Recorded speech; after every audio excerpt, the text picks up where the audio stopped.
Hey everybody, it's Jason Blaha here, and I'm just sitting here drinking some coffee so I don't have my robe on this morning. I'm going to try to be quiet because I've got people asleep in the next room. But I woke up this morning and just watched a video that was done by Sebastian Fitness Solutions. And it seems we do have a bit of a disagreement regarding things, and it's a smaller channel. He hasn't been around that long, but to be honest, I actually really kind of like Sebastian. I like what he's trying to do. I don't really have a beef with him. We just have a disagreement of philosophy on some things. Now, he made this video. I'm not going to be able to address the whole video because it's 19 minutes long, but I did watch it in its entirety this morning in the middle of my first cup and then threw my camera on. I thought I would talk about it.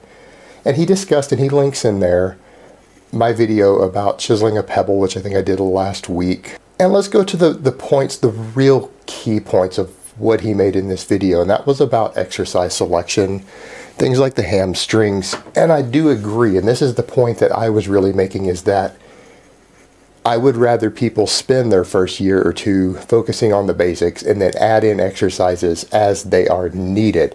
I do push in that direction of minimalism because I think too many non-heavily enhanced lifters try to do too many exercises.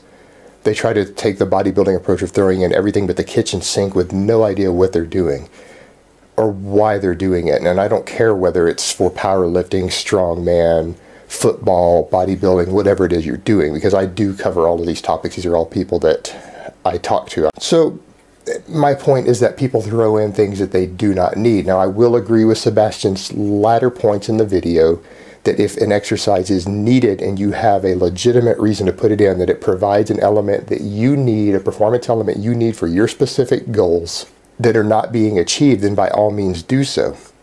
If you have weak rear delts, throw in some face pulls or rear delt flies. In fact, if you're going to be a power lifter, I recommend you do so.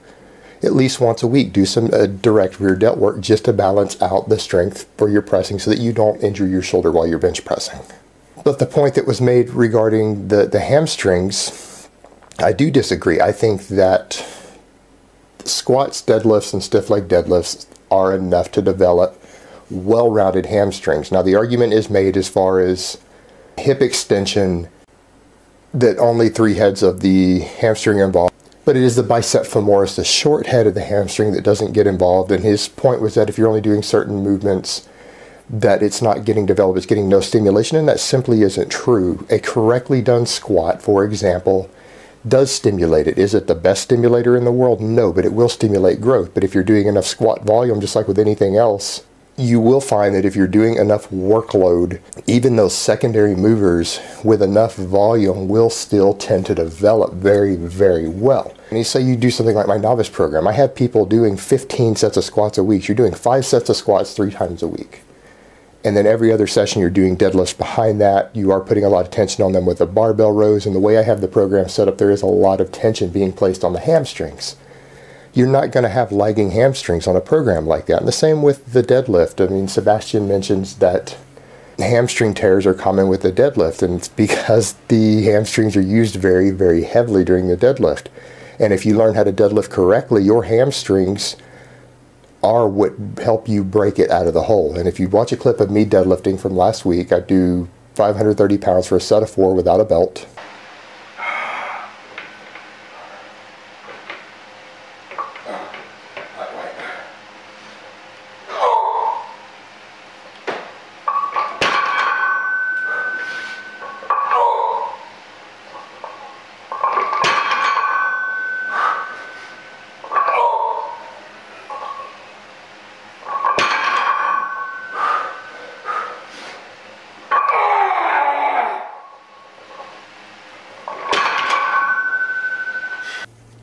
When I first break that out of the hole, actually I feel it completely in my hamstrings. I use my hamstrings with the technique that I happen to use is what I use to help get the weight moving from the dead stop to break it off the floor.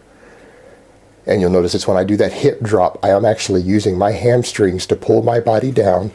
It is knee flexion that I am using at that point to pull myself down with the weight. So I'm pulling over 500 pounds backwards with the hamstring.